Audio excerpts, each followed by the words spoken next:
Bienvenue à Rendez-vous, le podcast de Priméo Énergie pour explorer les grands défis de la transformation énergétique en compagnie de Cédric Christman. Bonjour Cédric. Bonjour Claudia. Alors Cédric, vous êtes le CEO de l'un des plus grands fournisseurs suisses d'énergie, dont le siège se trouve à Münchenstein, près de Bâle, en Suisse. Et pour ce nouvel épisode, nous nous trouvons encore à Paris pour évoquer l'un des thèmes majeurs en matière d'énergie renouvelable, à savoir l'innovation. Et qui mieux que d'inviter, d'aller voir, rencontrer Xavier Caïtucoli de Verso Énergie pour en débattre évidemment. Xavier, bonjour. Bonjour Claudia. Alors vous êtes le cofondateur et le président de cette jeune entreprise fondée en 2021 et spécialisée dans le développement, l'ingénierie, le financement et l'exploitation d'installations de production d'énergie renouvelable pilotable, d'installations de stockage d'électricité et d'installations de production d'hydrogène décarboné. Alors, on se trouve dans vos locaux pour discuter des questions suivantes. Qui se montre plus performant en matière d'innovation? L'hydrogène est-il vraiment utile et dans quel secteur? Quels sont les piliers indispensables à une stratégie de stockage réussie? Et que peuvent apprendre la Suisse et la France l'une de l'autre? On va en débattre. Quant à moi, je suis Claudia Noira, je suis journaliste et je vous accompagne au fil de cette discussion. Alors ici, on a autour de cette table le représentant Cédric d'une coopérative qui a été fondée en 1897. Donc une belle histoire derrière. Et puis en face, une jeune entreprise de quelques années. Alors est-ce que c'est un peu le combat du pot de terre contre le pot de fer? Probablement, c'est vrai que Priméo Énergie est une vieille dame. C'est une vieille dame, mais elle a eu les chevilles fragiles depuis très longtemps et puis elle s'est réinventée depuis 128 ans maintenant. Il faut qu'on se réinvente parce que si on ne se réinvente pas, on disparaît. Donc on a une histoire qui est une histoire commune avec Xavier Caïtucoli, c'est Direct Énergie. On a investi en 2008 dans une société qu'il avait déjà cofondée à l'époque, qui a été une société qui a ouvert le marché français. Et on s'y est intéressé parce qu'on est des gens curieux, on se remet en question. Et pour nous, c'était important de voir comment ils faisaient. Parce qu'à l'époque, le marché suisse était complètement fermé. Et donc, nous, on est des gens, on essaie d'investir. Alors, on développe pas des technologies, on fait pas de la recherche, mais on fait du développement. Et on essaie de les intégrer dans le métier. Alors, on est suffisamment grand aujourd'hui pour les accueillir de manière intelligente et pour leur donner un nouvel élan. Voilà qui on est.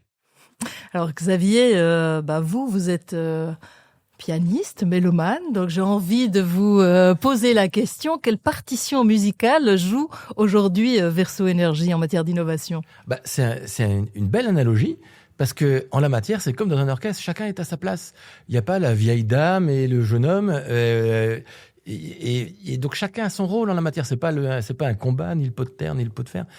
Et Cédric a rappelé qu'on a une histoire commune. Ça fait, ça nous rajeunit pas, mais ça fait quelques dizaines d'années qu'on se connaît maintenant, bientôt 20 ans, et qu'on travaille ensemble. C'est comme se poser la question dans une voiture. Est-ce que c'est plus important d'avoir des roues ou d'avoir un volant? Les deux sont essentiels. Et je pense qu'en matière d'innovation, avoir un regard neuf, ne pas avoir d'entrave historique par son bilan, son passif, son passé, ses actifs en service, etc., c'est un atout. Mais avoir aussi, et je pense qu'on pourrait dire une vieille dame suisse, avec tout le respect que j'ai pour nos camarades suisses, une coopérative suisse, ça a de la longueur de vue. Ça a de la sérénité, ça a une solidité. Et ça, additionné à une jeune entreprise innovante, ça peut écrire une belle partition et donc faire au final une belle, on fera ce qu'on veut, une symphonie, un concerto, mais au final être utile à la transition énergétique qui est, je crois, un sujet qui préoccupe les peuples de toute la planète à présent. Mmh. Alors Xavier, vous parliez de cette vieille dame tranquille qu'est la coopérative Priméo, mais justement côté jeune entreprise innovante, comment vous pouvez garder, on va dire, votre capacité d'aller de l'avant, la vitesse sans sacrifier la fiabilité et la sécurité? C'est là toute la difficulté. Il faut être innovant sans être inconscient. Il faut être capable de saisir des ruptures sur la base parfois d'intuition, sans ne faire confiance qu'à son intuition. Et donc, il faut un mélange de traits de caractère, je dirais. Il faut avoir du caractère. C'est-à-dire qu'il faut accepter de faire des choses que les autres ne font pas. Parce que sinon, on n'innove pas. Si on fait que ce qui a été fait depuis des décennies ou depuis très longtemps, du coup, on n'innove pas. Donc, si on veut innover, il faut avoir la force de caractère de dire « ça, je vais le changer ». Et quand je dis « je », c'est collectif. C'est un jeu collectif, évidemment. Donc, il faut du caractère. Il faut de l'expérience. Parce que ce qui fait que l'intuition est éclairée, c'est qu'elle s'éclaire d'une série d'expériences technologiques, industrielles, financières, économiques. Et donc, il faut de l'expérience. Et il faut aussi un peu d'intelligence, mais pas trop. Parce que parfois, si on est trop intelligent, trop analytique, ça embolise l'action. Et donc, si on arrive à avoir de l'intelligence, mais pas trop, de l'expérience pour éclairer l'intuition, et du caractère pour ne pas faire ce que les autres attendent de vous, on est en mesure d'innover. Et c'est, je crois, ce qu'on essaye de faire chez Verso. On a une équipe, on est quelques dizaines, on est 70 collaborateurs, évidemment majoritairement des ingénieurs, mais qui ont une grande diversité de parcours, qui ont tous une expérience solide dans leur domaine. Et sur nos métiers, la production d'électricité, la production de molécules vertes, je crois que on est complètement unique dans cette capacité à embrasser tous ces savoir-faire dans une seule et même boîte de gens qui se connaissent, peuvent se parler et peuvent travailler ensemble. Cédric, il ne faut pas être trop intelligent. Alors, qu'est-ce qu'on doit être aujourd'hui en matière d'innovation ? Courageux. Je pense qu'il y a le courage pour affronter l'inconnu. Quand on veut faire de l'innovation, on ne sait pas toujours tout. Quand on se lance dans un projet. Alors nous, évidemment, on vient d'un monde qui est très certain. Hein. C'est quand on pose des câbles, on sait exactement ce qu'on fait. Et nous, on est payé pour faire de la sécurité d'approvisionnement. Donc c'est exactement l'inverse de ce que fait Xavier. Et dans nos vieilles cultures, on est justement, nous, dimensionnés pour essayer de faire que ça fonctionne et que ça fonctionne extrêmement bien. La sécurité d'approvisionnement en Suisse, elle est extrêmement bonne. On est à 99,999995. Et quand on est quand on a des coupures d'électricité chez nous dans notre réseau historique, les gens nous posent la question, mais comment ça se fait ? Donc on a aussi ce monde-là chez nous. Donc les gens qui posent des réseaux, la division réseau, c'est des gens qui travaillent de manière très sécure. Quand on veut changer la culture d'entreprise et quand on veut innover, il faut aller plus vite. Il faut être agile, il faut être courageux, je l'ai dit tout à l'heure, mais il faut aussi avoir les moyens de ses ambitions. Donc c'est aussi une question d'argent, c'est aussi une question de profondeur de bilan. Et pas prendre des risques qui sont inconsidérés. Parce que personne ne nous pardonnera le fait d'avoir été courageux et d'avoir mis la société en danger, la coopérative que je représente aujourd'hui. Donc, ce qu'on fait, parce qu'on est des coopérateurs, on s'allie. Nous, on adore les partenariats. Et on dit ça en Suisse, auf Augenhöhe, ce que je trouve un mot très beau, c'est à hauteur de vue. C'est ni en regardant vers le bas, ni en regardant vers le haut, mais c'est à hauteur de vue.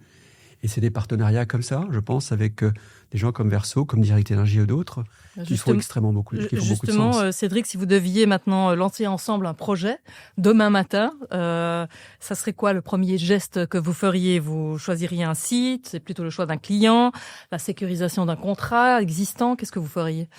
Alors nous, ce qu'on aime bien, c'est des choses très pratiques et commerciales, parce qu'on est des commerçants dans l'âme, on est une société privée, on est une coopérative, mais c'est une société privée, hein.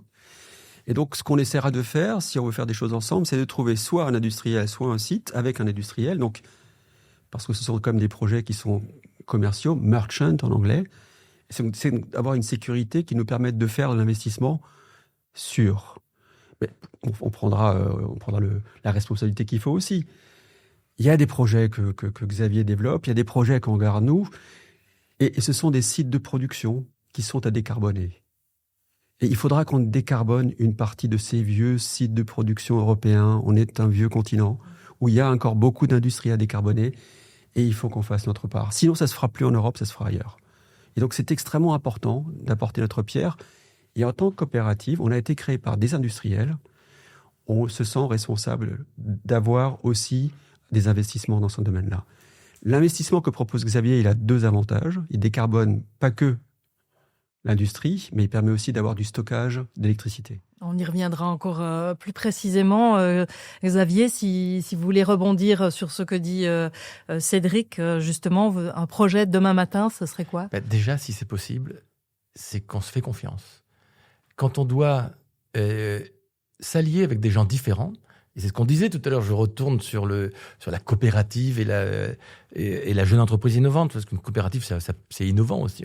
Mais si on est chacun dans nos rôles, ça peut marcher si on se fait confiance et si on n'essaye pas de tirer la couverture qu'à soi et qu'on se dit pas qu'on n'essaie pas d'interpréter dans chaque projet la volonté de l'autre d'en profiter plus. Voilà. Et donc, quand on se connaît depuis longtemps, ça aide. Moi, chez Verso Énergie, un tiers des gens qui travaillent chez Verso, il y a beaucoup de jeunes, donc évidemment, ici, mais un tiers des gens qui travaillent chez Verso sont des gens avec qui je travaille depuis plus de 10 ans, qui étaient déjà dans l'aventure Direct Énergie, Cédric les connaît. Et donc, ça aide de se faire confiance. Et donc, c'est important. Et c'est important parce que ça permet de faire des grandes choses. Si je peux rebondir aussi sur quelque chose que disait Cédric, il disait si on ne le fait pas nous, ça sera fait ailleurs. Nous, Verso, on produit des choses pour décarboner les choses indécarbonables dans les fameux hard-to-abate secteurs. Pour ceux qui nous écoutent, vous pouvez expliquer. Les hard-to-abate secteurs, c'est la décarbonation. L'essentiel va être fait par l'électrification. On électrifie des usages qui autrefois utilisaient de l'énergie fossile. Donc typiquement les voitures, on décarbone par l'électrification, les pompes à chaleur au lieu des chaudières au fioul. Ça décarbone. Donc l'électricité va décarboner, 60-70% de ce qu'on peut des consommations énergétiques, qui sont la première source d'émissions de gaz à effet de serre. Le reste doit être fait par des molécules. Et c'est ça qui est compliqué. Dans la sidérurgie, c'est pas l'électricité qui va permettre de remplacer les hauts fourneaux. Dans les raffineries, c'est pas l'électricité qui va permettre de remplacer l'hydrogène qui est obtenu par craquage du méthane. Vous voyez, donc ce que vous dites, c'est que c'est cette industrie lourde qui est prioritaire maintenant pour trouver des solutions en matière de décarbonage. Voilà, nécessite autre chose que de l'électricité. Et je pense qu'en Europe, on a toutes les clés parce qu'on a les acteurs pour le faire. On a la capacité à le faire. Mais comme parfois on prend notre temps, comme parfois on se pose des mauvaises questions, est-ce que lui va en tirer plus profit que moi? Regardez cette guerre inouïe entre la France et l'Allemagne sur le mix énergétique. C'est qu'on passe du temps à se poser ces questions-là pendant que sur les autres continents, ils y vont à 100%.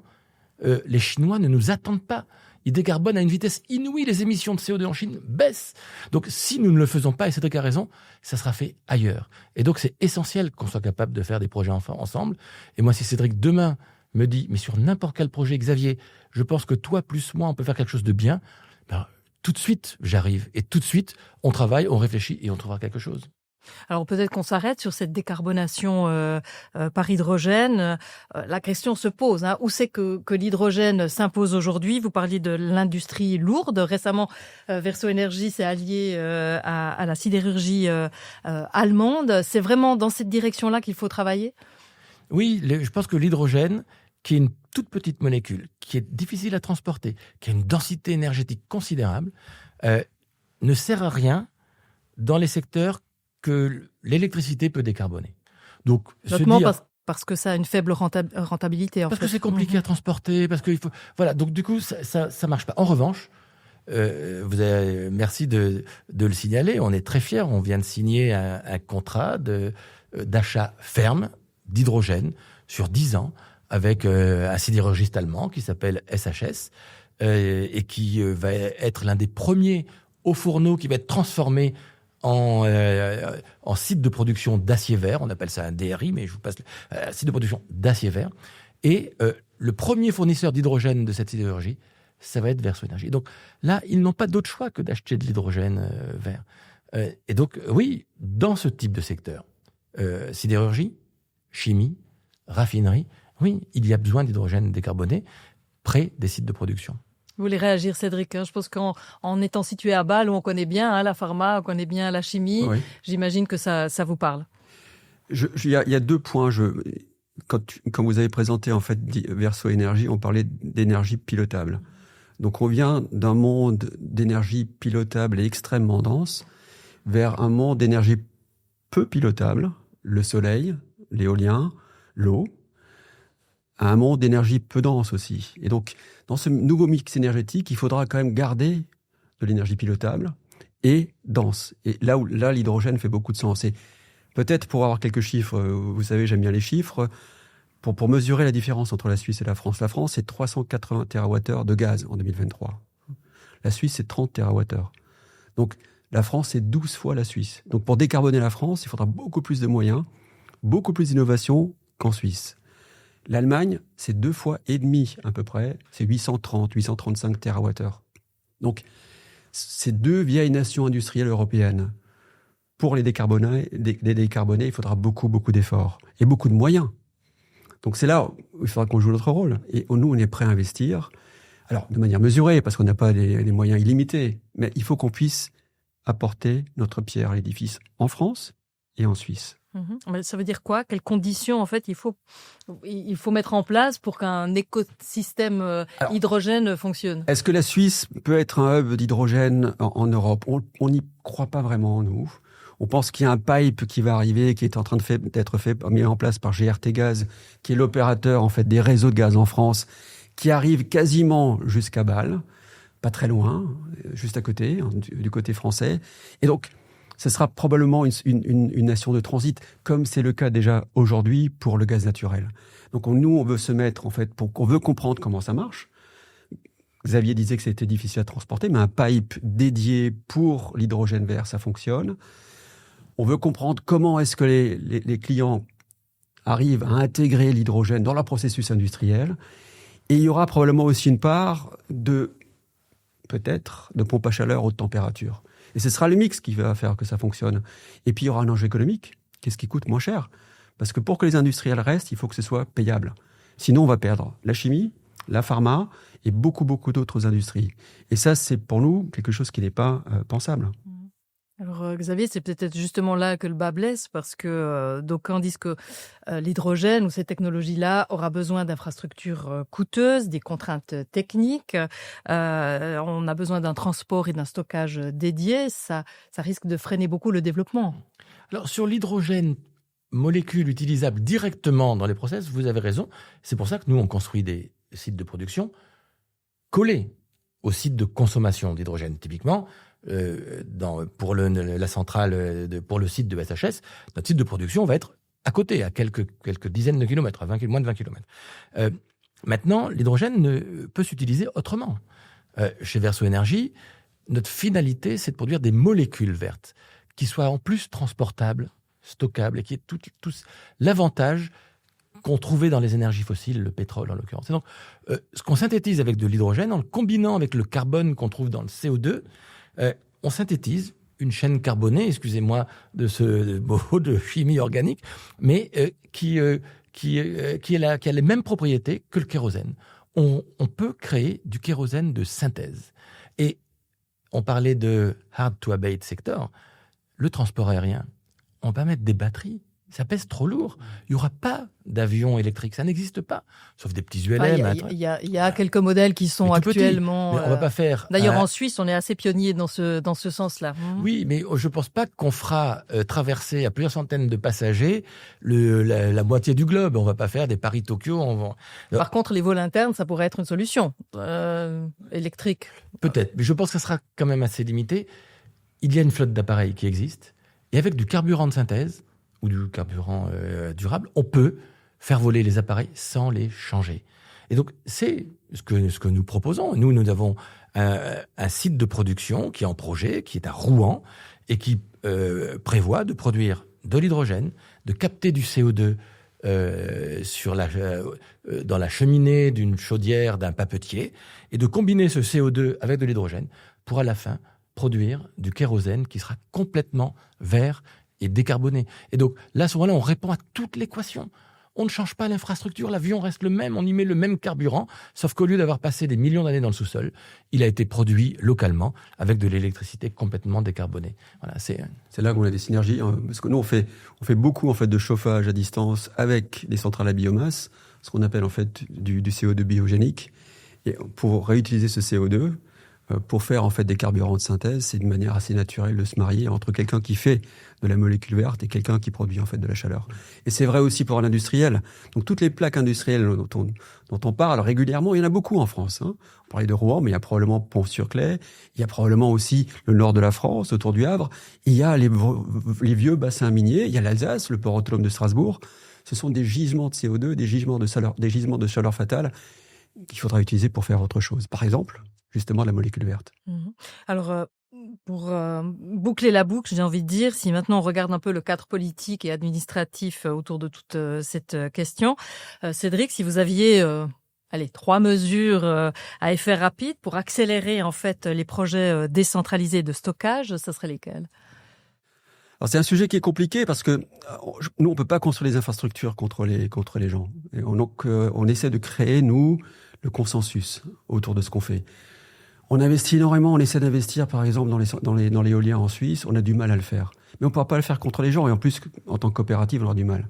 En revanche, les recours qui sont interminables, ça, c'est compliqué. Et la loi qui vient d'être votée la semaine dernière au Parlement nous permet d'aller plus vite sur des infrastructures qui sont critiques. Parce qu'on ne fera pas la transformation énergétique sans construire des infrastructures. Et l'infrastructure, aujourd'hui, elle a mauvaise presse. Eh bien non, l'infrastructure, c'est probablement quelque chose qui, à l'avenir, nous rendra service. Parce que l'énergie sera moins chère, elle sera plus disponible, elle sera décarbonée. Et donc, plutôt que d'importer l'énergie, produisons-la. Parce que la transformation énergétique, c'est d'arrêter d'importer l'énergie. Ce qui alourdit aujourd'hui nos budgets, que ce soit les budgets suisses ou les budgets français. Donc il faut qu'on ait le courage, et il faut qu'on fasse un tout petit peu aussi, qu'on ait le courage de dire, mais oui, l'infrastructure, ça fait sens. D'avoir une éolienne peut-être pas très loin de chez soi, eh bien oui, c'est pas grave. Mais ça, je peux vous dire, c'est un combat de tous les jours. Et il faut être courageux, mais c'est pas grave, on prend sa pelle, et pas son seau, mais sa pelle, et on essaie de contribuer à convaincre les gens. Il faudra les convaincre. Et du côté de Verso Énergie, la mesure qui au fond changerait votre calendrier de mise en service, ça serait laquelle? C'est qu'il y ait moins de mesures. En France, on aime les normes, les réglementations, les mesures, on en met beaucoup. Et parfois trop. Vous voyez, typiquement, sur le stockage stationnaire par batterie, il n'y a pas de mesure de soutien, il n'y a pas de subvention, il n'y a pas de réglementation. Et pourtant, en ce moment, au moment où on se parle, depuis 3-4 années, jamais on a construit autant de sites de stockage. Pourquoi ? Simplement parce que le marché est là, parce que les coûts de production des batteries ont baissé, parce que les besoins ont augmenté, parce que la flexibilité est nécessaire à cause de l'intermittence du renouvelable. Et l'écart entre le prix minimum et le prix maximum de l'électricité dans la journée justifie qu'on installe des batteries. Donc, nous, et c'est sans doute un peu différent entre en France et en Suisse, nous, on ne demande pas de réglementation supplémentaire, on en a déjà beaucoup. Au contraire. Donc, pour vous, c'est quoi les piliers indispensables pour que cette stratégie de stockage réussisse, en fait ? Les piliers indispensables, c'est qu'on fasse confiance aux industriels et qu'on fixe un cap.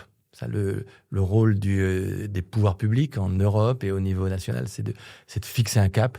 Et après, c'est de faire confiance aux industriels pour le développer. C'est ça l'idée. Pour vous, Cédric, les piliers indispensables pour une stratégie de stockage réussie ?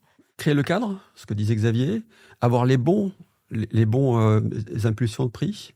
En tous les cas, laisser le marché donner les bonnes impulsions de prix. Donc c'est vrai aussi ne pas avoir des réglementations qui fassent pas sens. Ça arrive. Hein. Ça arrive en Suisse, ça arrive souvent. Et enfin, soutenir l'investissement. On ne le fera pas sans investissement. Donc, créer un cadre. Donc, plus d'aide de l'État ? Non, pas forcément, mais peut-être aussi avoir une politique fiscale qui permet d'investir plus. C'est pas... Aujourd'hui, on dit « Gebot und Verbot » en suisse allemand, c'est d'interdire ou de dire comment faire. C'est pas ça qu'il faut faire. Mais c'est peut-être d'inciter. Et l'incitation, elle a différentes formes. Donc, l'incitation fiscale, par exemple, si on n'a pas d'autre moyen de le faire, l'incitation fiscale, c'est une bonne arme. Alors, je sais... C'est pas le moment vraiment dans lequel on est de faire de l'incitation fiscale parce qu'il y a souvent pas d'argent dans les caisses, mais quand même, je crois que c'est important parce que cette infrastructure-là, elle nous appartient, elle est bétonnée dans les endroits où on habite, où habiteront nos enfants demain. Donc c'est un investissement qui fait sens. Moi, je pense à Mesmer, un vieux monsieur qui aujourd'hui n'est plus là, mais qui a investi dans le nucléaire en France. C'était courageux, il y avait aucune... On pense aujourd'hui que c'est évident, mais il n'y avait aucune évidence à l'époque d'investir massivement dans le nucléaire. On en parlait, c'est une grosse partie aujourd'hui de la production d'énergie en France. On n'a pas ça en Suisse. Il faudra qu'on soit créatif sur d'autres moyens. Nous, c'est plutôt le photovoltaïque, si ça fonctionne. Essayons.